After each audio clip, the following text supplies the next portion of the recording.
Le dimanche à midi, c'est l'invité star sur Radio Star avec Gilbert Bourguignon.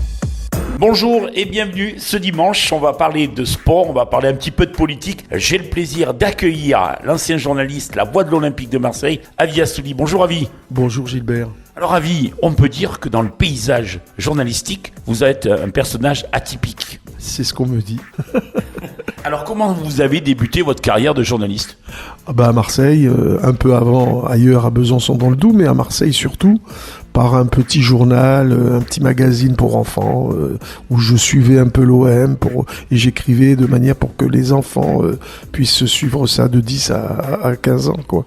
Puis après, je suis rentré à Feu le Provençal, où je faisais le football amateur, et puis par la suite les faits divers, et ensuite Radio Star. Je suis arrivé à Radio Star, c'est cette fabuleuse, la radio des stars, quoi. En quelle année ? C'était dans les années 80, tout de suite après, 83, 82, 84, 85, voilà. Vous rentrez donc à Radio Star, et la passion est née pour l'OM d'entrée, parce que de toute façon, on ne peut pas être Marseillais sans aimer l'OM. Oui, forcément, hein. Je suivais déjà le foot pour quelques journaux, le Dauphiné, etc. Mais là, Radio Star, c'était la radio, c'était la première, et donc il y a eu des grands noms, hein, à la radio, hein. Il y a notamment Frédéric, qui est l'adjoint de Chavannes. Il y a aussi Patrice. Voilà. Il y a aussi Morandini, Patrice, et puis maintenant il y a Karim, Christopher, toi, voilà, ça bouge. Alors, ça bouge, après on part sur une autre radio, et la passion de l'Olympique de Marseille. L'Olympique de Marseille, il y a pour vous des moments douloureux et des moments de joie. Oui.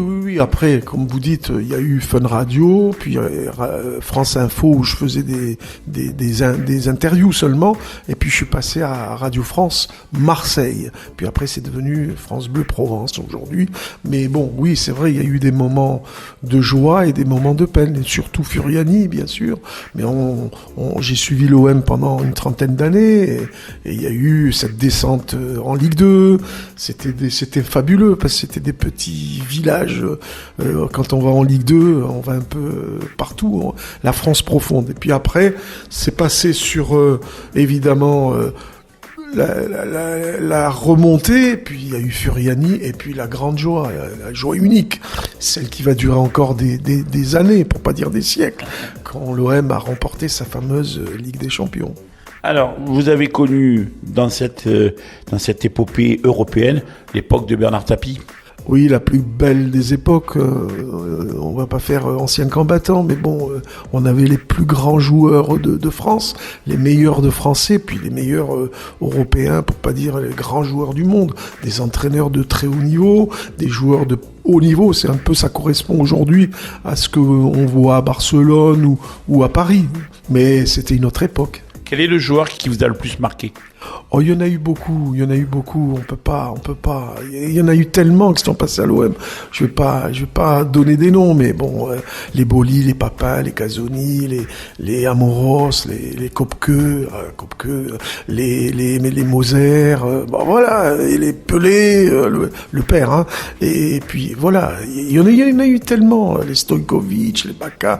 On peut voir cette période sur une dizaine d'années. C'était des super joueurs fabuleux, qui avaient des cartes de visite à rallonge au niveau des titres et qui ne se prenaient pas la tête. Aujourd'hui, quand vous voyez un joueur qui sa carte de visite est vierge, on a l'impression que c'est un champion du monde. Pas exagéré.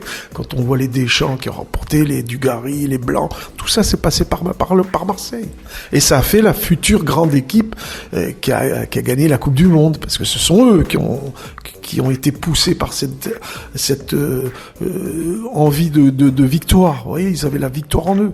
Vous y croyez quand l'entraîneur de l'équipe de France de l'époque, Aimé Jacquet, était décrié ? Est-ce que vous pensiez que la France serait champion du monde ? Oh, on peut pas dire qu'on peut être champion du monde. Vous savez, pour être champion du monde, c'est un peu, c'est une balle qui touche le poteau plutôt que de rentrer. Il y a tellement d'aléas. Mais à l'époque, j'ai eu le plaisir et l'honneur de rencontrer Jacquet, qui était venu faire la tournée en France dans les clubs où l'équipe de France allait jouer. Et j'avais participé pour qu'il puisse rencontrer les supporters. Vous voyez, c'était en intimité. Et il réclamait ce soutien populaire. Et donc, j'étais là, vous voyez. Je vous le rappelle, l'invité star de ce dimanche, j'ai le plaisir d'accueillir Avi Assouli, ancien journaliste, l'ancienne voix de l'Olympique de Marseille, qui aujourd'hui en politique, on va en parler dans quelques instants. Dans l'épopée de l'Olympique de Marseille, après, tout s'effondre, Tapie s'en va, l'équipe descend. Après, comment vous vivez ça ? C'est dur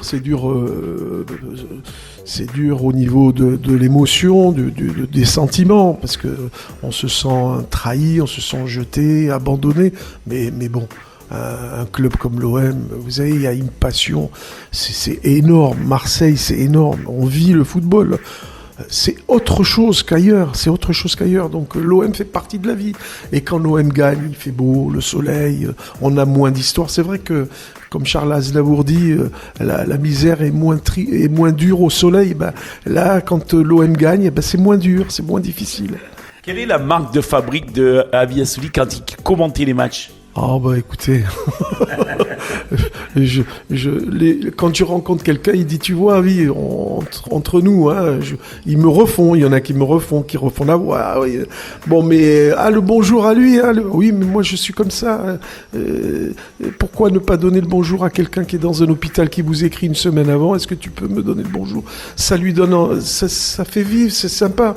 Et puis il y a cette fameuse histoire où on dit, avec Avi, c'est super. Même quand l'OM perd, on a l'impression d'avoir gagné. Voilà, c'est ça ma fabrique peut-être. Je fais passer le temps. Lionel Tonini des Yankees qui vient d'écrire un livre rappelle tout ça.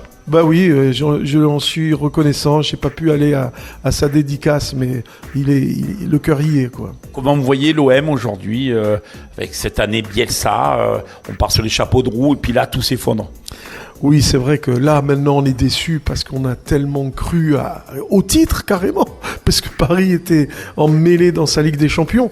Mais franchement, Gilbert, je le dis aux auditeurs de Radio Star, si à l'entre-saison, quand Bielsa est arrivé, on nous aurait prédit, l'OM finira 4e, voire 3e, on aurait signé dès demain, parce que c'est les mêmes joueurs. Seulement, il y a les aléas, il y a eu les arbitres, les fautes d'arbitrage, et puis tout s'est emmêlé. Puis il y a eu ceux qu'on attendait comme des héros, et puis finalement qui ont chuté.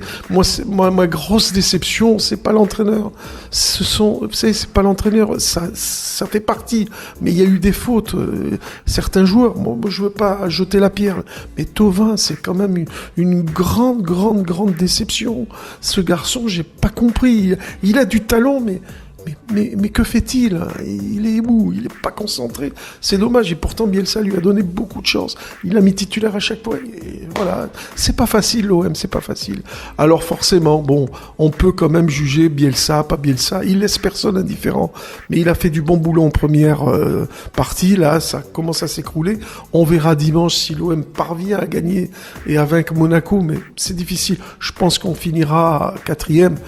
Mais je croise les doigts pour essayer que Monaco s'empêtre dans des mauvais résultats et que l'OM réussisse à tirer les marrons du feu et à 3e. Bien sûr, c'est mon souhait que l'OM fasse la Ligue des Champions. Mais la 3e place ne dépend malheureusement pas de nous. Elle dépend de Monaco. Avi, donc vous avez quitté il y a 4 ans déjà le monde du journalisme pour rentrer dans le monde politique. Pourquoi ? Comment est venue cette idée ? J'ai pas fait exprès. Dans mon fort intérieur, j'ai jamais pensé faire de la politique. Ça m'est tombé dessus comme, vous savez, comme on tombe, un jour, le président Michel Vauzel, il disait qu'il avait un déficit dans la jeunesse, dans le sport, etc. m'a demandé de venir l'épauler au niveau du sport. Je lui ai dit, mais président, je sais pas faire. Il me dit, mais non, vous inquiétez pas. C'est pas de la politique. Nous, en région, on fait pas de politique. C'est du sport. Vous aurez à aller parler de la région au niveau du sport. J'ai dit oui. On est venu me chercher. J'ai dit pourquoi pas. Ok. Il m'a convaincu. Un homme c'est le dernier, c'est un gentleman de la politique. Moi, vous savez, je vois pas la politique. D'ailleurs, j'ai pas la carte du Parti Socialiste ou de l'UMP. J'ai aucune carte. Je suis société civile. Moi, c'est l'humain. Et l'humain, moi, j'ai toujours, malgré que j'ai été dans un parti, mais sans y être avec une carte, j'ai toujours dit tout haut ce que je pensais. J'ai toujours dit du bien de Jean-Claude Gaudin en disant que c'était un bon maire. Peu importe la carte. L'important, c'est ce qu'il y a dans le cœur et ce que je ressens au niveau de l'individu. Vous voyez, c'est ce que mes parents m'ont appris.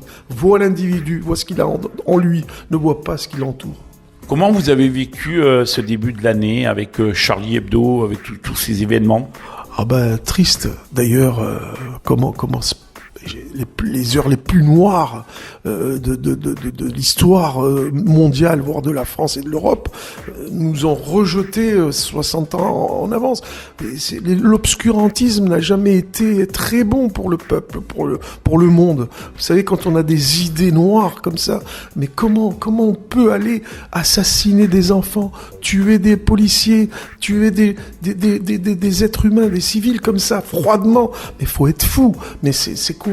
La religion vous amène à la folie, mais c'est pas possible. Donc il faut éradiquer tout ça. Il faut se serrer les coudes et dire non, comme ça s'est passé quand on est allé sur le Vieux-Port ici à Marseille ou sur les Champs-Élysées à Paris. La France est descendue.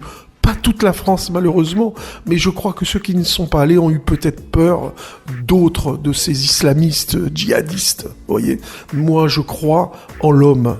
Voilà.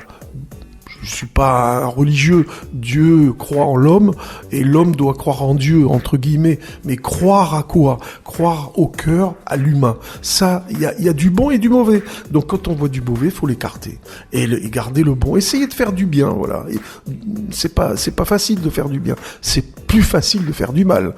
Mais il faut essayer de jauger tout ça et d'être normal, entre guillemets. Merci Avi Assouli, c'est la fin de notre interview star, invité star du dimanche.